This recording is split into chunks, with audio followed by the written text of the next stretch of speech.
Hello friends, welcome to my YouTube channel. आज मैं आप सभी को भोलेनाथ जी का शिव चर्चा की कथा सुनाने जा रही हूँ। फ्रेंड्स, आप भी महादेव को अपना गुरु बनाइए। फ्रेंड्स, शिव को अपना गुरु बनाइए और आपकी सभी मनोकामना पूर्ण होगी। फ्रेंड्स, चलिए फ्रेंड्स, कथा हम शुरू करते हैं।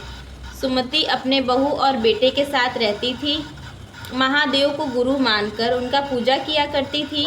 कहीं भी महादेव का चर्चा, भजन, पूजा होता वो अवश्य जाती, चाहे उसे पूजन में बुलाया जाए या नहीं। यह बात सुमति की बहू को बिल्कुल पसंद नहीं थी। उसकी सासू माँ बिना बुलाए कहीं भी किसी के घर आंगन में जाए। सुमति के बहू सुशीला रोज अपने पति रामू से शिकायत करती और कहती, माँ दिन भर यहाँ वहाँ घूमती रहती हैं, जहाँ नहीं बुलाया जाता वहाँ भी बिना बुलाए चली जाती हैं। मैं यह दिन भर कामों में उलझी रहती हूँ और वो घूमती रहती हैं। चाहे मैं अकेले ही घर का काम करते करते मर न जाऊँ, किसी को मेरी कोई फिक्र ही नहीं है। रामू ने कहा, तुम घर के काम करने के लिए अपनी माँ को बुला लो और मैं अपनी माँ को 4 धाम की यात्रा पर भेज देता हूँ। रोज रोज के कला कलेश से कुछ दिनों के लिए शांति मिलेगी। ऐसा विचार कर वो दोनों सो जाते हैं।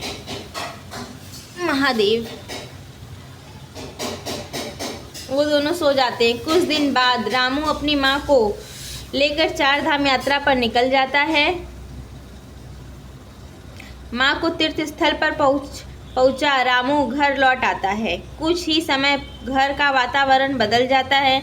जहाँ धूप अगरबत्ती की खुशबू भक्ति से माया वातावरण था, वहीं सेंट आ गया। जहाँ पूजा पाठ की चर्चा हुआ करते थे, वहीं दूसरों के घरों के शिकायत, कलह कलेश की चर्चाएं होने लगी। औरों के घरे के मुकाबले होने लगे। खर्च बढ़ गया, साथ में अहम भी। घर के साज सजावट में भी धन खर्च होने लगे। कुछ ही दिनों में घर में भोजन के लिए भी पैसे नहीं बचते। फिर उन्होंने खर्च कम करना शुरू किया, पर मन में जो बात आ चुकी थी उनसे बेहतर दिखना है, वो उनके सोचने समझने के विवेक पर कब्जा कर लेते हैं। उस गांव के चोर के मन में आया, जरूर इसने कोई खजाना पाया है, तभी अचानक से इसके घर में तरक्की हो रही है। नहीं तो इतने दिनों में समस्या इंसान था और आज अचानक से कैसे बदल गया। रात्रि को चोर उनके घर आ गया, हर वस्तु चुरा ले गया और उस गांव को छोड़कर कहीं और अन्य स्थल पर चला गया। 1 वर्ष बाद सुमति अपने पुत्र का इंतजार करने लगी। अब पुत्र आकर घर वापस ले जाएगा। बहुत दिनों बाद भी जब पुत्र नहीं आया तो वो अकेले ही घर निकल पड़ी। रास्ते में थक कर सुमति एक वृक्ष के नीचे विश्राम करने लगी।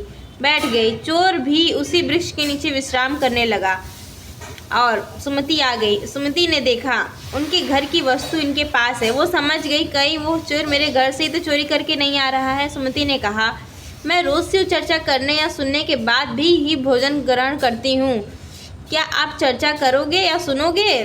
चोर ने सोचा, आज तक मैं कोई भी पुण्य नहीं किया है, फिर आज मौका है, मेरा क्या जाता है, मैं तो यही हूँ। चोर ने कहा, अवश्य आप करें, मैं सुन रहा हूँ। सुमति ने शिव चर्चा आरंभ किया और समापन के साथ ही चोर के मन में गलती का आभास हो गया और वो सुमति के चरणों में गिरकर माफ़ी मांगने लगा और कहता है, माँ मैं एक चोर हूँ, मेरे गांव में रामू नाम के साहूकार के घर चोरी करके आ रहा हूँ। आपके द्वारा सुनाई चर्चा को सुनकर मेरे मन में आया कि मैं गलत हूँ। मैं धन का वास करके चरणों में खुद को समर्पित करता हूँ। सुमति ने कहा, तुम मेरे घर चलो, मुझे छोड़कर तुम साहूकार के घर चले जाना। चोर और साहूकार जब घर पहुँचे तो देखते हैं बहू बेटा रो रो कर बुरा हाल था। माँ को देखकर बहू और बेटा दौड़कर माँ के चरणों में गिरकर माफ़ी मांगने लगे और उन्होंने देखा चोरी के सामान के साथ एक इंसान खड़ा है। उन्होंने सोचा, ज़रूर माँ के साथ ही महादेव के दूत चोर से मेरा सामान बचाकर लाए हैं। दोनों ने